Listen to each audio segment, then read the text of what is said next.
तो hello guys, आज की इस वाली वीडियो में हम BTTS की एपिसोड 64 को एक्सप्लेन करने वाला हूँ और वीडियो बहुत ही ज्यादा इंटरेस्टिंग होने वाली है। तो वीडियो को जरूर से लाइक कर देना और चैनल पर नए और पहली बार आए तो चैनल को भी जरूर से सब्सक्राइब कर देना। तो चलिए कोई बिना बकवास किए बढ़ते हम वीडियो की तरफ। और जैसा कि हमने पिछले एपिसोड में देखा था, साओयान अपनी स्पिरिचुअल बॉडी को यूज करते हुए हॉल ऑफ सोल की किसी खुफिया जगह पर पहुंच गया था, जहाँ पर कि साओयान मास्टर याओलाओ को देखते हैं और यहाँ पर मास्टर याओलाओ बहुत सारे जंजीरों से बंधा हुआ था और ये देख करके साओयान पूरी तरीके से बहुत सक्का सा रह गया था। और जिसके बाद साओयान यहाँ पर चारों तरफ देखते हुए कहता है आखिर ये हॉल ऑफ सोल की कौन सी जगह है। जिसके बाद यहाँ पर एक साइड से और फिर वहाँ पर से एक बहुत ही ज्यादा स्ट्रॉन्ग डार्क कलर की स्पिरिचुअल स्ट्रेंथ बाहर निकलती है और उसकी एंट्री होते ही यहाँ पर से साओयान की स्पिरिचुअल स्ट्रेंथ पूरी तरीके से खत्म हो जाता है। जिसके बाद साओयान यहाँ पर से कोसों दूर बेली में बैठा था तो साओयान एकदम से आंखें खोल लेता है और अभी के लिए साओयान हॉल ऑफ सोल की अननोन पर्सन की स्पिरिचुअल स्ट्रेंथ को देख करके साओयान बहुत ही ज्यादा हैरान था। और अभी अभी जो जगह साओयान ने देखी थी और साओयान कहता है कि वो जिस बंदे की स्पिरिचुअल स्ट्रेंथ थी वो हो सकता है हॉल ऑफ सोल का गार्डियन हो और ये भी हो सकता है कि वो हॉल ऑफ सोल का लीडर ही हो, क्योंकि साओयान इस पर्सन को तो अभी पूरी तरीके से देखा ही नहीं था क्योंकि वो पूरी तरीके से स्पिरिचुअल लाइट में लिपटा हुआ था। और जिसके बाद साओयान कहता है मैं चाहे जितने भी स्पीड से अपनी स्ट्रेंथ को बढ़ा लूं, लेकिन मैं अभी के लिए उस मिस्टीरियस पर्सन से मुकाबला नहीं कर सकता और मुझे लगता है कि हॉल ऑफ सोल के पास में इससे भी ज्यादा पावरफुल बहुत सारे मिस्टीरियस पर्सन होंगे और अभी के लिए मैं जो स्पिरिचुअल स्ट्रेंथ को देखी मुझे तो लगता है कि वो खाली स्पिरिचुअल स्ट्रेंथ ही प्रोटेक्टर गु से बहुत ही ज्यादा ताकतवर था और प्रोटेक्टर गु भी इस मिस्टीरियस पर्सन के सामने कुछ नहीं होगा। जिसके बाद साओयान कहता है जो भी हो मेरे मास्टर याओलाओ अभी भी जिंदा है और जब तक मेरे मास्टर जिंदा है मेरे लिए तब तक चांस है कि मैं अपनी प्यारे मास्टर याओलाओ को हॉल ऑफ सोल से बचा ही लूंगा। और जिसके बाद साओयान गुस्से से कहता है कि मास्टर आप फिक्र मत करो, आपका ये डिसेबल इन कुत्तों से बचा ही लेगा। और साओयान इतनी सी ही एज में दोहुआंग लेवल पर पहुंच गया था तो वो अगर अपनी ट्रेनिंग में ज्यादा टाइम देंगे तो साओयान को यकीन था कि नेक्स्ट टाइम उस स्पिरिचुअल स्ट्रेंथ से दोबारा टकराएगा तो नेक्स्ट टाइम साओयान की स्पिरिचुअल स्ट्रेंथ इतनी आसानी से खत्म नहीं हो जाएगी जिस तरह की अभी हुआ था। और अब साओयान केव की एंटर पर आता है जहाँ पर केव आगे से बंद थी, जिस पर साओयान सिर्फ इतना बोलता है ड्रेक। और साओयान के इतना बोलने से ही तो वो केव को जिस पत्थर से बंद किया था तो वो पत्थर पूरी तरीके से चकनाचूर हो जाता है। जिसके बाद साओयान उस केव से बाहर आ जाता है और फिर पूरे 1 सालों के बाद सनलाइट की मजा लेता है, क्योंकि साओयान 1 सालों से सनलाइट को देखा भी नहीं था। जिसके बाद साओयान लिटिल गर्ल जिया की पल पल ककून की तरफ देखता है और ये देख करके साओयान कहता है इस छोटे पैकेट को अभी भी बहुत ही ज्यादा टाइम लगने वाला है उसकी एडवांसमेंट में। और जिसके बाद साओयान इधर उधर देखता है और कहता है अरे अपनी क्वीन मेदुसा कहाँ पर चली गई। जिसके बाद साओयान को एक चट्टान पर क्वीन मेदुसा का छोड़ा हुआ स्क्रॉल मिलता है जिस पर क्वीन मेदुसा ने लिखा था मेरे स्नेक ट्राइब पर कोई डिजास्टर आ गया है, इसलिए मुझे अपनी ट्राइब को बचाने के लिए मुझे यहाँ पर जाना ही होगा और वो न हो मैं सही प्रॉब्लम को सॉल्व करने के बाद यहाँ पर जरूर वापस आ जाऊंगा। जिस पर साओयान कहता है कि तुम्हें गए हुए 6 महीने बीत चुके हैं लेकिन फिर भी तुम अभी तक क्यों नहीं आई हो, कि ऐसा तो नहीं तुम्हारा प्रॉब्लम अभी तक सॉल्व नहीं हुआ है। जिसके बाद साओयान कहता है कि अभी तुम्हारी जिस लेवल की स्ट्रेंथ है उस स्ट्रेंथ के साथ तुम्हें इतना ज्यादा टाइम तो नहीं लगना चाहिए था, अगर तुम यहाँ पर अभी तक नहीं आई हो तो जरूर ही कोई बहुत ही बड़ा डिजास्टर आया होगा। जिसके बाद साओयान मेदुसा की स्क्रॉल को अपने स्टोरेज रिंग में रख लेता है। जिसके बाद साओयान लिटिल गर्ल जिया की कोकून की तरफ देखकर और कहता है कि मुझे तुम्हारी एडवांसमेंट तक यहाँ पर रह करके तुम्हें प्रोटेक्ट करना ही होगा, वरना तुम्हारी चिंता मुझे सताते ही रहेगी। और वैसे भी दोहुआंग लेवल को ब्रेक थ्रू करने के बाद मुझे भी अब अपनी दाओक्यू को समझने के लिए थोड़ी सी ट्रेनिंग करनी ही होगी। और इसी के साथ ही साओयान अपनी दाओक्यू को ट्रेन करने में लग जाता है और फिर टाइम ऐसे ही गुजरता जाता है और इसी तरीके से हाफ मंथ गुजर जाता है। और फिर एक दिन जिया की कोकून पर बनी हुई सील और भी ज्यादा मजबूत हो जाता है। जिसके बाद जिया की कोकून में बड़ी बड़ी दरारें पड़ जाती है जिस क्रैक में से पर्पल कलर की लाइट निकलना स्टार्ट हो जाती है। और दूसरी तरफ साओयान जो कि अपनी ट्रेनिंग में लगा हुआ था तो वो वहाँ पर अभी के लिए एक सीक्रेट स्किल सी फिलिपिंग सील स्किल को सीखने में लगा था, जो कि साओयान को ये टेक्निक एक्सयूलर ने दिया था। और ये सी फिलिपिंग सील्ड ओपन माउंटेन सील्ड की तरह ही थी, लेकिन ये उससे बहुत ही ज्यादा स्ट्रॉन्ग फाइटिंग स्किल थी जो कि साओयान दोहुआंग लेवल पर पहुंचने के बाद ही सीख सकता था। और अभी के लिए ये फाइटिंग स्किल साओयान की एक ही बार ने बहुत सारी दाओक्यू को एडजस्ट कर लेती है। और अभी के लिए साओयान उस स्किल को ट्रेन कर रहा था तो साओयान के हाथों से एक बहुत बड़ी फार्म अटैक निकल के सामने की पहाड़ से टकरा जाता है। और ये देख करके साओयान कहता है कि इसके रिजल्ट तो बहुत ही ज्यादा फ्राइटनिंग है और कहता है कि मुझे अच्छी तरीके से उसको प्रैक्टिस कर लेना चाहिए। अगर फ्यूचर में मेरी फाइट किसी स्ट्रॉन्ग दोजोंग लेवल की प्रैक्टिशनर से फाइट हो गई तो ये सी फिलिपिंग स्किल बहुत ही ज्यादा काम आने वाली है। और इसी के साथ ही इस बेली में भूचाल सा आ जाता है और अब लिटिल गर्ल जिया की कोकून से बहुत सारे लाइट निकलना स्टार्ट हो जाता है। और ये सब कुछ देखकर के साउयन बहुत ही ज्यादा हैरान हो जाता है, जिसके बाद कहता है कि क्या छोटा पैकेट अपनी लेवल को सक्सेसफुली एडवांस कर लिया है। और जिसके बाद साउयन कहता है कि शुक्र है मेदुसा ने यहाँ पर एक बहुत ही स्ट्रॉन्ग स्पेस बैरियर लगा दिया था, वरना ये सब कुछ देख करके तो बहुत सारे लोग और मैजिकल बीस्ट यहाँ पर आ सकते थे, क्योंकि क्वीन मेदुसा की इस स्पेस बैरियर की वजह से ना जिया की कोई लाइट बाहर जा पा रही थी और ना कि कोई उसकी ओर जा रही थी, इसलिए वो इस बैरियर की वजह से पूरी तरीके से सेफ थी। और इधर जिया की कोकून ने बहुत ही बड़ा क्रैक लग गया था, और जिसके बाद ये कोकून एक ही पल में बहुत ही जोरों से फट जाता है। और साउयन ये सब कुछ देख करके बहुत ही ज्यादा हैरान भी था। और ये कोकून फटने के बाद यहाँ पर बहुत सारे स्मोक सा छा गया था, जिसके बाद साउयन अपनी स्ट्रॉन्ग आईसाइट के साथ उस स्मोक में देखता है जहाँ पर एक लड़की क्वीन मेदुसा की तरह ही खूबसूरत थी। ये लड़की बल्कि कोई नहीं, ये तो छोटा पैकेट जिया ही थी, जो कि पहले से पूरी तरीके से चेंज होकर बड़ी हो चुकी थी। और जिसके बाद यहाँ पर से धीरे धीरे स्मोक हटने लग जाता है, और वही साउयन छोटे पैकेट को देखते ही रह जाता है। और साउयन कहता है कि क्या ये लिटिल गर्ल जिया ही है ना, और कहता है कि भला ये इतने अट्रैक्टिव कैसे हो सकता है। और इसी के साथ ही जिया अपनी आंखों को खोलती है, जहाँ अपने सामने साउयन को पाती है। और अभी जिया साउयन की तरफ शैतानों की तरह देख रहा होता है, और ये देख करके साउयन काफी ज्यादा डर जाता है। और जिसके बाद साउयन कहता है कि ये लड़की भले ही बड़ी हो चुकी है, लेकिन इसका स्क्रू अभी भी बच्चों जैसा है। जिसके बाद साउयन अपनी स्टोरेज रिंग से कुछ खबरें निकाल करके जिया के सामने देता है, और उससे पहले जिया अपनी कपड़ों को पकड़ पाती तो यहीं पर एक बहुत ही बड़ा ग्रीन ग्लो होता है। जिसके बाद बड़ा पैकेट जिया फिर से छोटा पैकेट जिया बन जाता है। और ये सब कुछ देख करके साउयन पहले तो बहुत ही ज्यादा हैरान होता है, मगर फिर वो बहुत ही जोरों शोरों से हंसने लग जाता है। फिर साउयन कहता है रैंक 6 की मैजिकल बीस्ट बनने के बाद भी मुझे लगता है कि तुम्हारी बॉडी से अभी तक इस बॉडी ट्रांसफॉर्मेशन ग्रास का इफेक्ट अभी तक नहीं गया। और फिर जिया अपनी हालत देखता है, जो कि वो फिर से छोटी बच्ची बन गई है, तो वो साउयन की तरफ देखता है, जो कि साउयन अभी भी जिया की मजाक उड़ा रहा था। और फिर जिया साउयन पर बहुत ही ज्यादा गुस्से से देखती है, और फिर जिया साउयन के ऊपर बहुत सारे गुस्से चढ़ देती है। और फिर साउयन लिटिल गर्ल जिया को अपने गले लगा लेती है, और फिर जिया के सर पर एक थप्पड़ मारकर कहता है छोटी लड़की, तुमने अगर मुझे ज्यादा तंग किया तो मैं तुम्हारे लिए बॉडी ट्रांसफॉर्मेशन पिल नहीं बनाऊंगा, तो तुम अपनी सारी जिंदगी छोटी बच्ची के रूप में गुजार दोगी। और फिर जिया साउयन की ये मजाक वाली धमकी को सुन करके जिया भी बहुत ही ज्यादा डर जाती है। और फिर जिया अपनी सिर को नीचे करके कहती है पता नहीं मैं क्यों उस बॉडी ट्रांसफॉर्मेशन ग्रास को खा लिया, जिसकी वजह से मेरी ये हालत है। जिसके बाद साउयन लिटिल गर्ल जिया की गाल में एक खींच कर कहता है तुम्हारी ये छोटी अपीयरेंस भी तो बुरी नहीं है। जिसके बाद जिया साउयन को बेइज्जती करते हुए कहता है मैंने अभी अभी देखा कि तुम कितने बड़े दोगले हो, मुझे पता है कि तुम्हें मेरी दूसरा फिगर तुम्हें बहुत ही ज्यादा पसंद आया था, क्योंकि ये मत समझना कि मैं बच्ची हूँ, इसीलिए तुम्हें सभी लोग ठरकी कहते हैं। और वैसे भी मेरी बड़ी सिस्टर काइलिन ने कहा था सारे के सारे मर्द एक जैसे ही होते हैं, और तुम तो उसमें पूरी टॉप लेवल पर हो। और जिसके बाद साउयन को बहुत ही ज्यादा बेइज्जती महसूस होने लग जाता है। फिर साउयन टॉपिक को चेंज करते हुए कहता है ठीक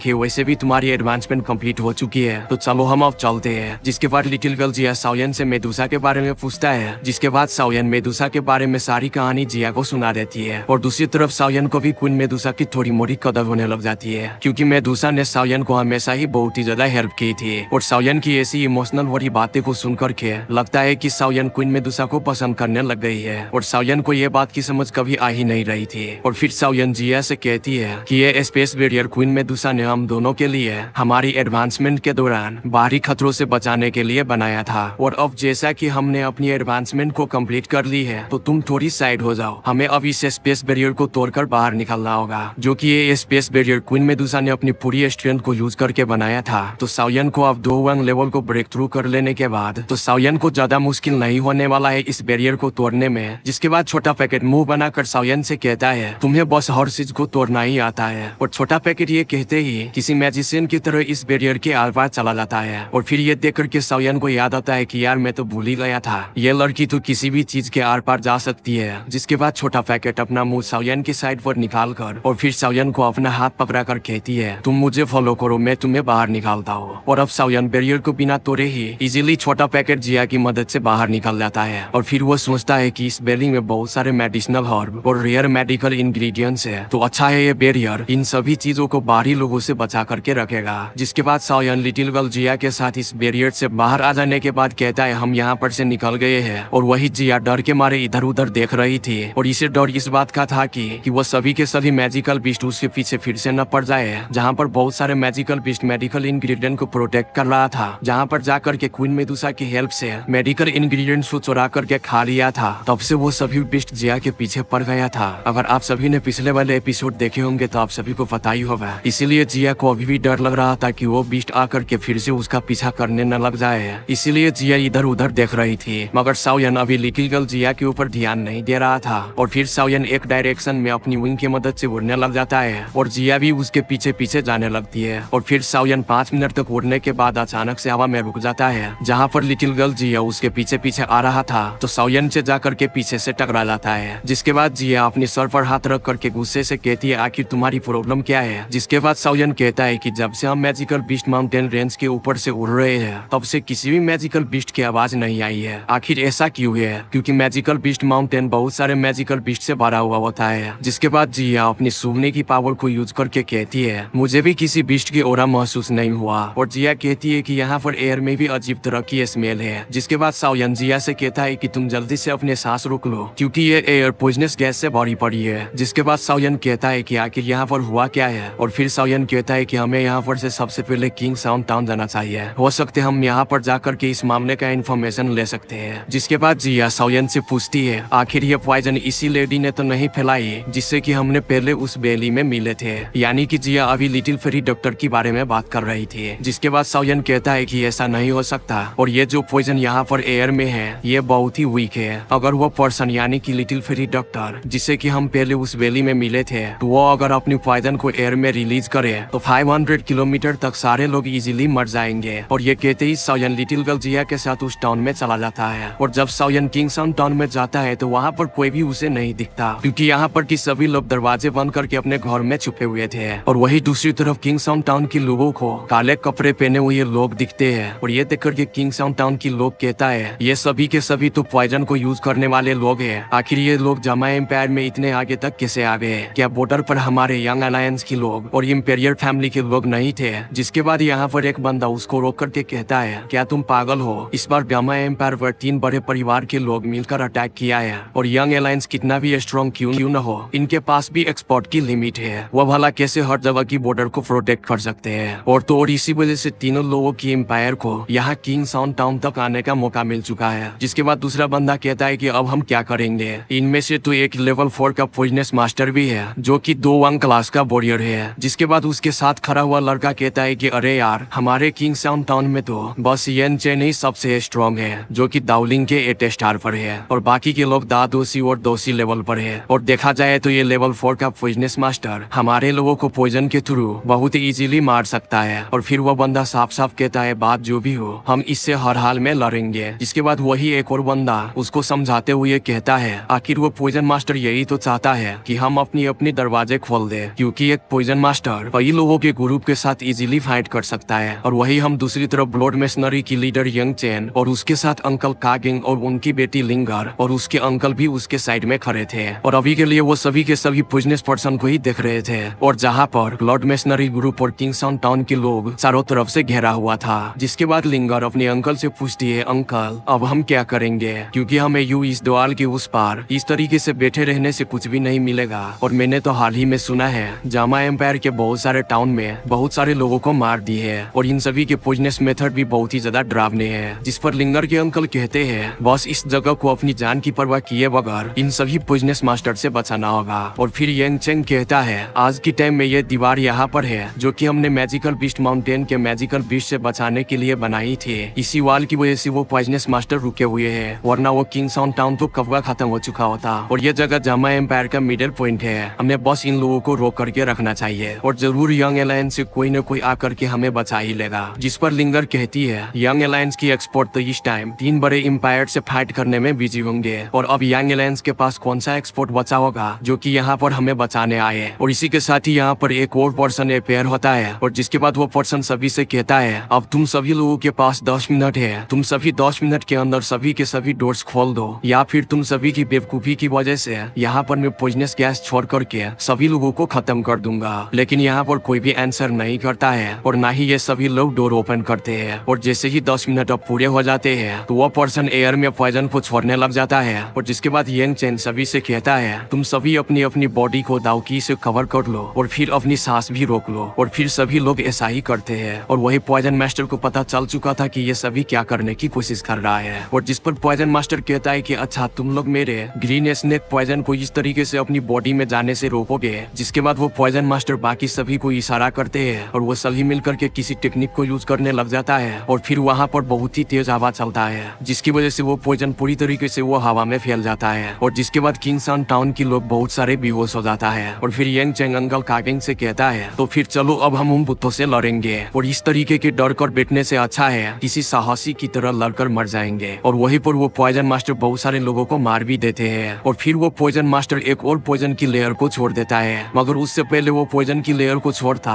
लेकिन तभी यहाँ पर टेम्परेचर बहुत ही ज्यादा हाई हो जाता है और जिसके बाद यहाँ पर जितने भी पॉइजन फैला हुआ था वो सभी के सभी भाप की तरह उड़ जाता है और ये सभी के सभी पॉइजन मास्टर हैरान होकर एक दूसरे की मुंह देखने लग जाता है और फिर साओयन और जिया यहाँ पर अपेयर होता है जो कि अपनी फ्लेम में लिपटा हुआ था और ये सभी पॉइजन मास्टर साओयन और लिटिल गर्ल जिया को और दाओ की विंग को देख करके कहता है ये दोनों तो मुझे 2 क्लास के एक्सपर्ट लग रहा है और ये देख करके इन सभी पॉइजन मास्टर को फट चुकी होती है और दोनों के दोनों पार्टी लिटिल गर्ल जिया और साओयन को देखकर डर रहे थे ये कहीं ओपोजिट पार्टी का बंदा ना हो। और फिर साओयन अपनी फ्लेम को अपनी बॉडी में ले लेता है जिसके बाद साओयन की शक्ल सबके सामने में आ जाता है और ये देख करके याओ चैन और ब्लड मेशनरी की सभी लोग बहुत ही ज्यादा खुश हो जाते हैं और लिंगर भी बहुत ही ज्यादा हैरान थे कि साओयन फिर से किंगसन टाउन को बचाने के लिए आ गए हैं। और दूसरी पार्टी जो कि पॉइजन मास्टर्स थे तो साओयन और जिया को देख करके उन सभी को पूरी तरीके से फट चुका था और अभी के उन सभी को समझ में आ गया था कि ये हो न हो जामा एम्पायर का कोई एक्सपर्ट है और ये देख करके वो बंदा ग्रीन फॉग में कन्वर्ट होकर जंगल की तरफ उड़ना स्टार्ट हो जाता है और उनके साथ ही उनके सभी लोग और बाकी के भी 10-12 स्ट्रॉन्ग वॉरियर वो अपनी लीडर को ही फॉलो करने लग जाता है और इन सभी को भागते हुए देख करके साओयन अपनी हार्ट फ्लेम को बाहर निकाल लेता है और हार्ट फ्लेम को यूज करके साओयन इन सभी को जला करके राख कर देता है और अब साओयन इन सभी को मारने के बाद अपनी स्टोरेज रिंग से बहुत सारे मेडिकल पिल को बाहर निकालता है और इस टाउन की सभी लोगों को दे देता है जो कि सभी लोग बेहोश हो गए थे और ये पिल्स को खाने के बाद वो सभी लोग होश में आ जाता है और जिसके बाद साओयन यहाँ पर की सभी लोगों को छोड़कर ब्लड मेशनरी के लीडर येनचेन के पास जाता है और फिर साओयन पूछता है कि आखिर यहाँ पर हो क्या रहा है जिसके बाद येनचेन बहुत ही ज्यादा हैरान हो जाता है और कहता है यार ये जामा एम्पायर के सबसे स्ट्रॉन्गेस्ट और पावरफुल पर्सन है और यंग एलायंस का लीडर भी और इनको ही नहीं पता कि आखिर जामा एम्पायर में चल क्या रहा है। पता नहीं ये कौन सी सस्ते नशे करके कौन से कोने में पड़ा हुआ था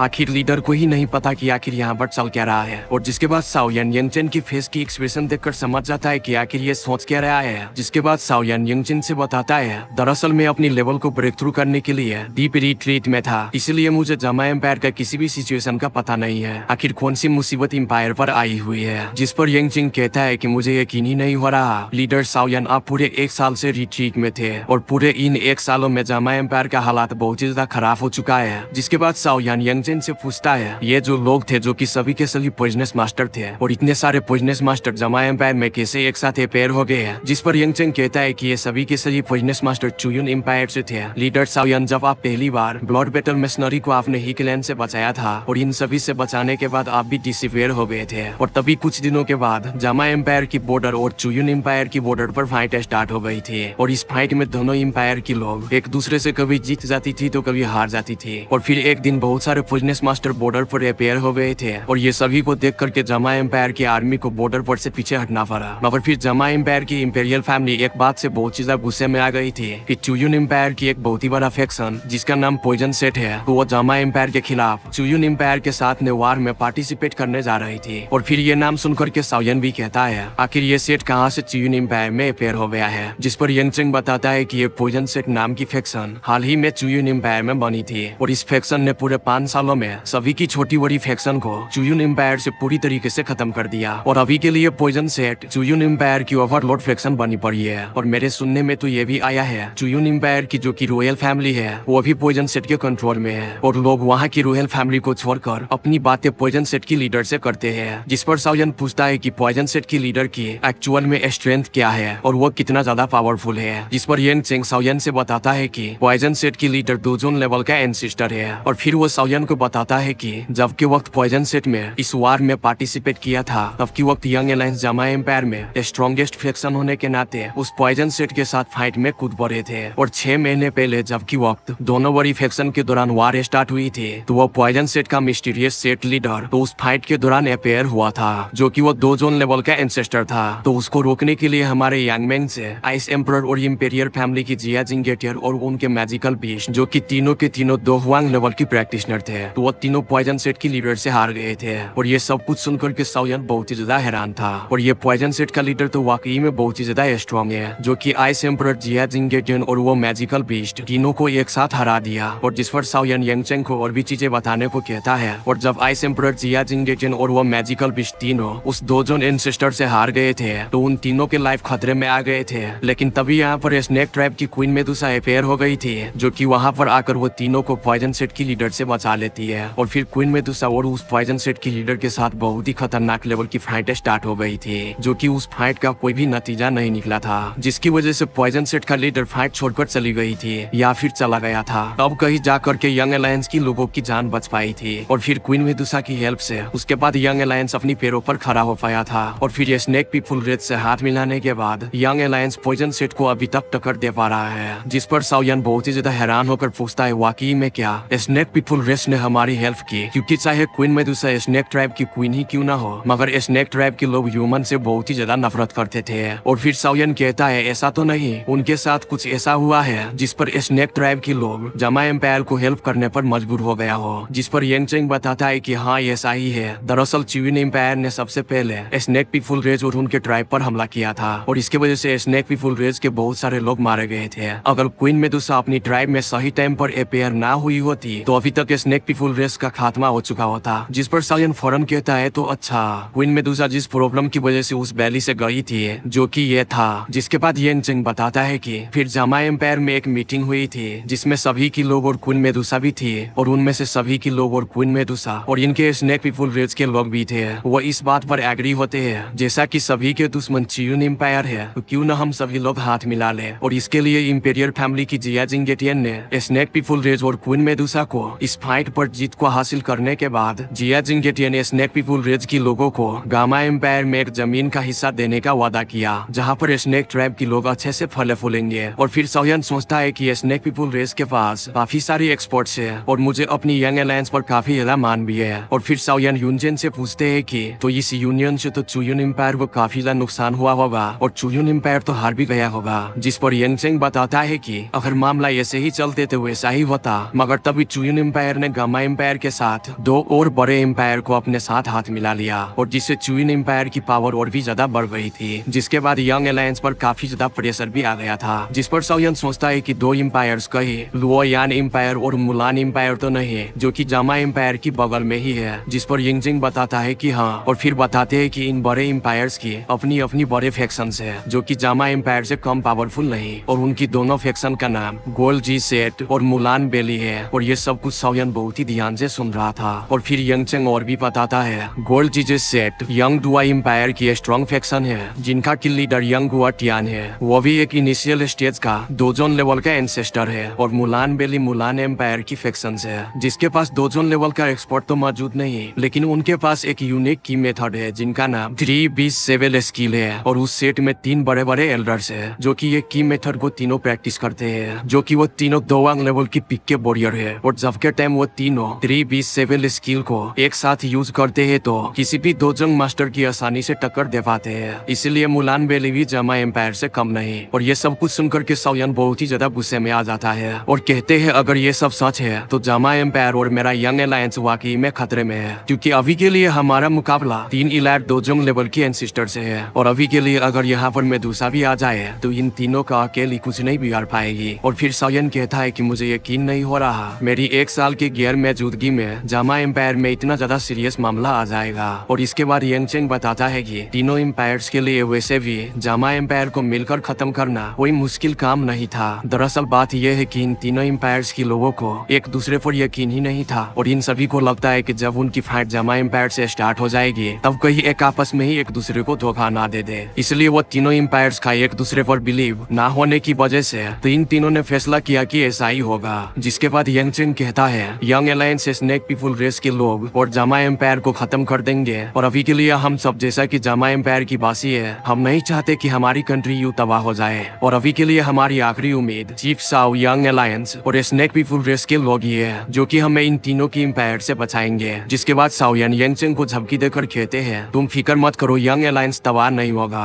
अगर कोई भी उसे तबाह करना चाहते हैं तो उसको मुझसे होकर गुजरना होगा। और अभी के लिए मुझे लगता है मैं और बहुत ही आलसी अलायंस लीडर हूँ जिसको कि इस हालात की अभी तक खबर ही नहीं थी। और यांगचेंग ये बात को सुनकर के खुश हो जाता है क्योंकि वो जानता था कि साओयान, जो कि अभी 20 साल का लड़का है, जो कि इतनी सी एज में इतने ज्यादा पावरफुल यंग एलायंस का लीडर है, तो ये लड़का आने वाले टाइम में इतने ज्यादा पावरफुल हो जाएगा जिनको की कोई उम्मीद भी नहीं कर सकते हैं। जिसके बाद यंग चेंडे हुए साओयान से कहता है, चीफ साओ, मैं और जामा एम्पायर और आपकी यंग एलायंस की लोग वो बस आपकी रिटर्न का ही वेट कर रहे होंगे, और अब जामा एम्पायर की सेवियर्स आप ही हो। और अगर अभी के लिए आप फाइट के लिए हॉस्ट लाइन में शामिल होना चाहते हो तो आप ईस्टर्न माउंटेन फोर्ट्रेस की तरफ चले जाए, और वहाँ पर अभी बहुत ही जोरों शोरों से बैटल चल रही है, और अभी के लिए यंग एलायंस के बहुत सारे एक्सपर्ट वहीं पर मौजूद हो सकते हैं। तो साओयान कहता है कि अगर ये बात है तो हमें यहाँ पर रुकना नहीं चाहिए, और फिर यंगचेंग को बीट करते हुए साओयान यहाँ पर से आसमान में उड़ जाता है। और साओयान कहता है कि मेरे यंग एलायंस के लोग, तुम सभी अब मेरा थोड़ा इंतजार करो, मैं यंग एलायंस की चीफ साओयान अब मैं वापस आ रहा हूँ। और अब साओयान ईस्टर्न माउंटेन फोर्ट्रेस की तरफ बहुत ही ज्यादा स्पीड के साथ जाने लगता है, और अभी के लिए साओयान के पीछे पीछे जिया भी आ रही थी, और वही साओयान बहुत ही ज्यादा स्पीड से बैटल ग्राउंड की तरफ जा रही थी, क्योंकि साओयान अभी बहुत ही ज्यादा परेशान था, क्योंकि साओयान ने इन सभी चीजों के बारे में कभी एक्सपेक्ट ही नहीं किया था। और साओयान को इस बात से भी डर लगा हुआ था क्योंकि उसका यंग अलायंस खत्म होते होते बचा है। अगर क्वीन मेडुसा वहाँ पर टाइम पर नहीं आती तो यंग अलायंस खत्म तो होता ही, उसके साथ ही उसका साओ फैमिली भी खत्म हो जाती। और हॉल ऑफ सोल जो कि साओ फैमिली को खत्म करना चाहते हैं, तो उनका काम वो तीनों के इम्पायर कर देते हैं। और जिसके बाद साओयान उड़ते हुए तीनों इम्पायर से कहता है कि तुम्हें किसी शेर को छेड़ना नहीं चाहिए था,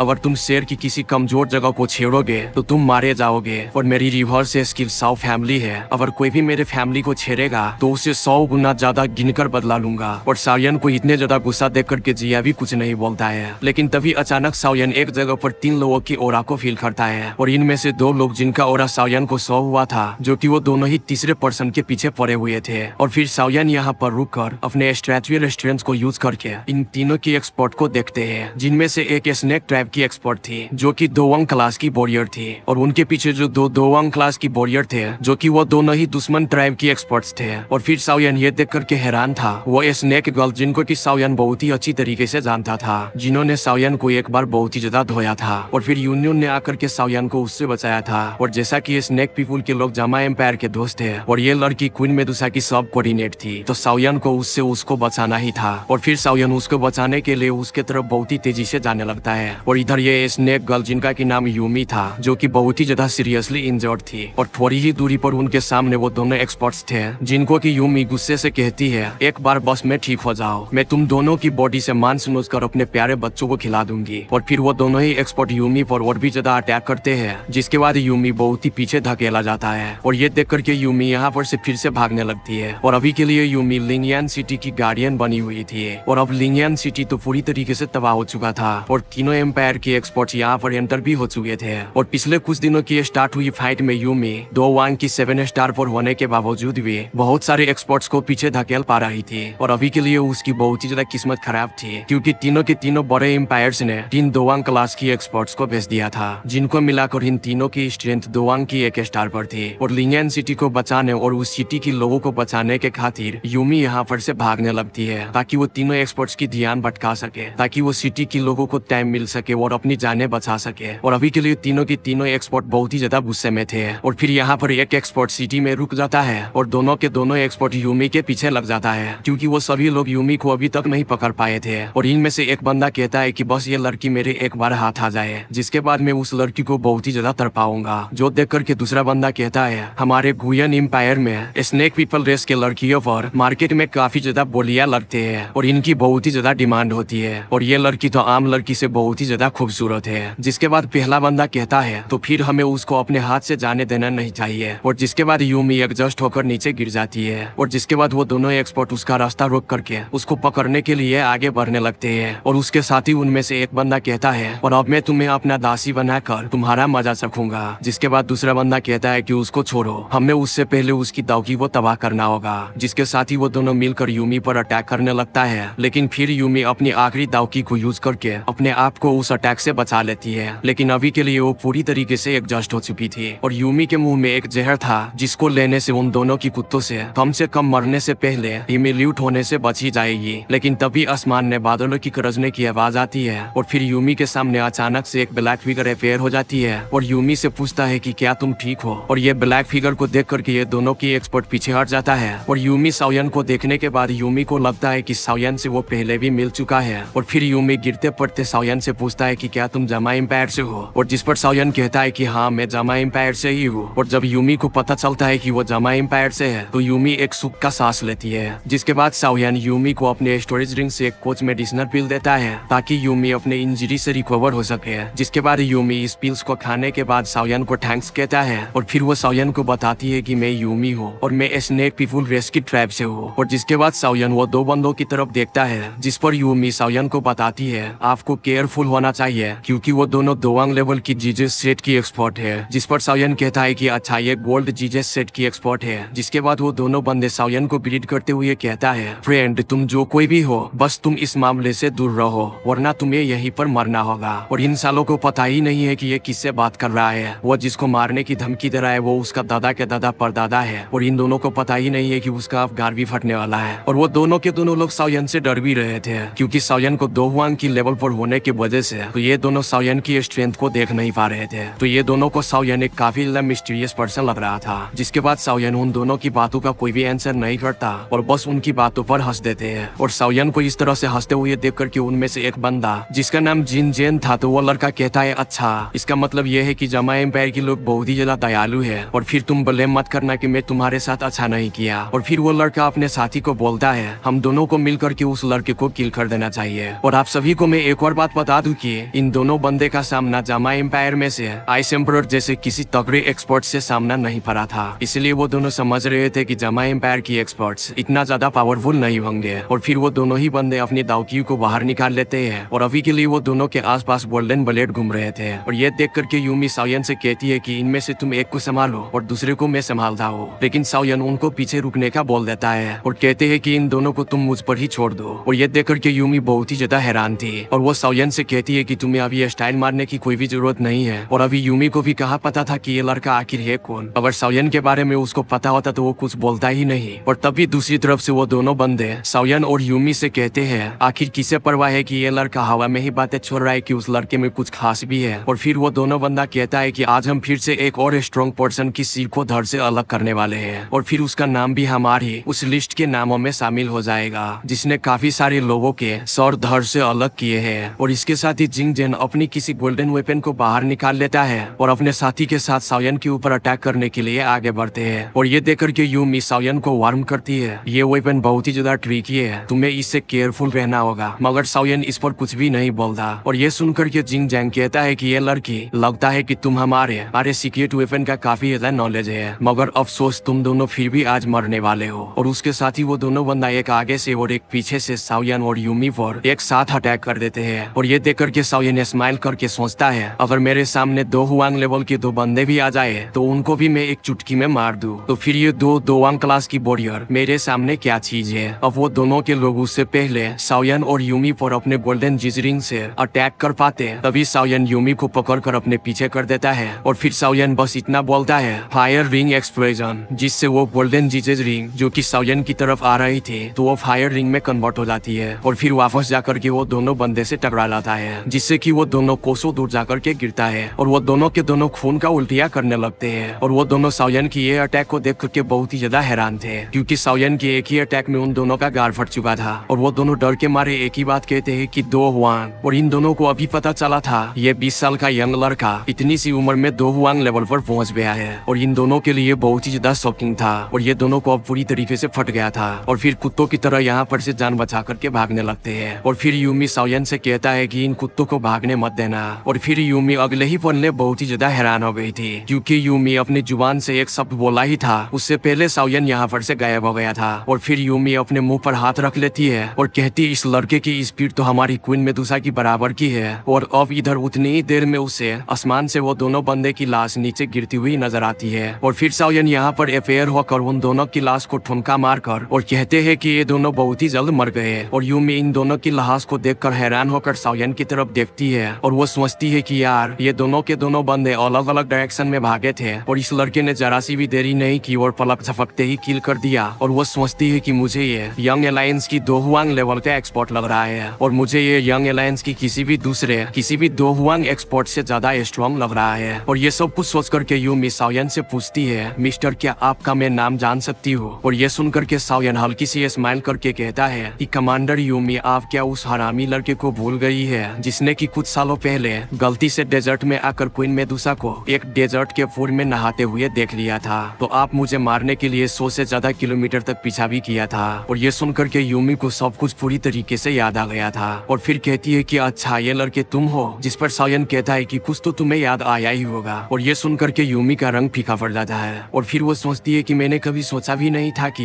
ये स्ट्रॉन्ग पर्सन जिसने अपने हाथों के इशारे से जिसने की दोवांग लेवल की एक्सपर्ट को किल कर दिया, तो मुझे कहाँ पता था कि एक्चुअली में ये लड़का यही निकलेगा जो कि कुछ सालों पहले मुझसे बचकर भाला था और तब के लिए वो केवल दाउसी लेवल पर था और अब तो ये दो हुआंग लेवल पर है। भला ये लड़का चंद सालों में इस लेवल पर कैसे पहुंच गया। और यूमी ये सोचकर डर जाती है कि कुछ सालों पहले सायन को इसने तकरीबन मार ही दिया था, वो तो वाला यूनियन का जो कि यूमी के हाथों से सायन को बचा लिया था। और फिर यूमी डरते हुए पीछे हटकर कहती है तो तुम फिर अब क्या करने वाले हो। और अभी के लिए यूमी को लग रहा था सायन उनसे उन सभी चीजों का बदला लेगा, मगर सायन हंसते हुए कहता है कि कमांडर यूमी आपको मैं कब का माफ कर चुका हूँ और मैं सायन सभी के पुराने मैटर को कब के भुला दिए हैं। और अब सायन के मुंह से सायन का नाम सुनकर यूमी और भी ज्यादा शॉक्ड हो जाती है, क्योंकि वो पूरे 1 सालों से यंग अलायंस के साथ काम कर रही थी और उसको यंग अलायंस की लीडर का नाम भी पता था, लेकिन उसे ये नहीं पता था कि यंग अलायंस का चीफ दिखता कैसा है। लेकिन आज उसने देख ही लिया कि ये ठरकी लड़का यंग अलायंस की चीफ और इतना ज्यादा स्ट्रॉन्ग है। जिसके बाद यूमी सायन से पूछती है तो आप ही है यंग अलायंस की चीफ। जिसके बाद सायन हाँ में सिर हिला देते हैं और फिर यूमी सोचता है कि कुछ सालों पहले ये लड़का मेरे सामने झुक सकता था, आज मैं उनके सामने झुकने पर मजबूर हूँ। लेकिन तभी सायन उसे कहता है कि मैं यंग अलायंस की ओनर नहीं, कि तुम इतना कह सकती हो कि मैं जमा एम्पायर की फैक्शंस को मिलाकर वहाँ पर यंग अलायंस को बनाया है। और इधर यूमी सायन से सीधा कहती है वैसे आप काफी ज्यादा गैर जिम्मेदार चीफ हो, अगर हमारी क्वीन मेदुसा वहाँ पर ना होती जो कि दोजोंग लेवल की एक्सपर्ट है तो यंग अलायंस कब का खत्म हो चुका होता। जिसके बाद सायन हल्की से स्माइल करते हुए यूमी से कहता है दरअसल मैं इतने दिनों के लिए रिट्रीट में था, इसलिए मुझे कुछ भी पता नहीं कि इन 1 सालों में हुआ क्या। जिस पर सायन यूमी से पूछता है कि अब ये बताओ कि सिचुएशन कैसा है। और यूमी बताती है कि अभी के लिए हालत बहुत ही ज्यादा खराब है और कुछ ही अरसे पहले हर मैजिस्ट्रेट क्वीन मेदुसा और पॉइजन सेट की लीडर के दरमियान काफी ज्यादा फाइट हुआ था, जिसमें कि क्वीन मेदुसा और पॉइजन सेट की लीडर दोनों ही इंजर्ड हो गई थी। और फिर पॉइजन सेट की लीडर अपनी इंजरी को हील करने के लिए यहाँ पर से चली गई थी और अपनी क्वीन मेदुसा को इंजरी से रिकवर होने का टाइम ही नहीं मिला, क्योंकि अभी के लिए ग्वल जीजेस सेट का लीडर यंग लुआटियान और मुलान वैली के 3 एल्डर जिसके पास 3 बीच सेवल स्किल है जो कि दोजोन लेवल के एंसेस्टर से कम नहीं, तो वो सभी थोड़े थोड़े टाइम पर मिलकर अटैक करते हैं। और अभी के लिए हमारे क्वीन भी ये सुनकर कहता है कि 3 दोजोन लेवल की एंसेस्टर लगता है कि अभी के सिचुएशन बहुत ही ज्यादा खराब है। और फिर सायन यूमी से कहते हैं कि तुम मुझे जल्दी से ब्लैक माउंटेन फोर्ट्रेस की तरफ ले जाओ जहाँ पर ये सारी बैटल हो रहे हैं। जिसके बाद यूमी सायन से कहता है ठीक है तो चलो तुम मेरे पीछे आओ। और जिसके बाद सायन आसमान की तरफ देखते हुए कहता है लिटिल गर्ल जिया क्या तुम नीचे नहीं आओगी। जिसके बाद लिटिल गर्ल जिया उसके सामने में अपेयर हो जाती है और फिर यूमी उस छोटी लड़की को देखते हैं जो कि आसमान से नीचे उतर रही थी, जिनके की दाव की विंग भी थे। और फिर हैरान होकर कहती है कि इतनी छोटी लड़की 2 हुआंग लेवल पर। और फिर जिया यूमी की बात को सुनते हैं तो फिर मुंह बनाकर यूमी से कहते हैं कि मैं तुम्हारे इन्फॉर्मेशन के लिए बता दूं कि मैंने कुछ ही दिनों पहले 2 हुआंग लेवल को ब्रेक थ्रू किए हैं, इसीलिए तुम मुझे 2 वांग मत कहो। और ये सुनकर के यूमी की तो पूरी तरीके से फ्यूजी उड़ गई थी और फिर यूमी सोचती है कि मुझे तो डूब मरना चाहिए, क्योंकि ये छोटी लड़की इतनी सी एज में 2 वांग लेवल को ब्रेक थ्रू कर लिया है और मैं इतनी प्रैक्टिस करने के बाद भी 2 वांग लेवल की पीक पर हूँ। और जिसके बाद सायन यूमी से बताता है कि ये लड़की एक्चुअल में एक मैजिकल बीस्ट है और ये इतनी छोटी भी नहीं जितनी की तुम्हें लग रहा है, और तुम जल्दी से मुझे पहले ब्लैक माउंटेन फोर्ट्रेस की तरफ लेकर चलो। और जिसके बाद यूमी, सायन और जिया एक साथ ब्लैक फोर्ट्रेस माउंटेन की तरफ उड़ने लगता है। और जिसके बाद जिया अचानक से रुक जाता है और फिर सायन से कहता है कि अरे यार ये तो वीडियो खत्म होने वाला है। और फिर सायन यूमी से कहता है ए तुम नए हो क्या, तुमने चैनल को सब्सक्राइब किया था। जिसके बाद यूमी कहता है कि तुम बोलो तो पहले मैं अभी के अभी जाकर के चैनल को सब्सक्राइब कर देता हूँ, क्योंकि मैं भी चाहती हूँ कि मुझे कोई और भी देखे। और जिस पर सायन और जिया दोनों ही बहुत ही ज्यादा खुश हो जाते हैं। जिसके बाद कहता है जिस पर तुम अभी वीडियो देख रहे हो उसी वाले चैनल को ही सब्सक्राइब करना है, और वीडियो खत्म होने तक आ ही चुके हो तो वीडियो को लाइक भी जरूर ही कर देना है। और मैं ब्लैक फोर्ट्रेस माउंटेन में अगली वाली वीडियो में जाऊंगा, तब तक के लिए बाय बाय।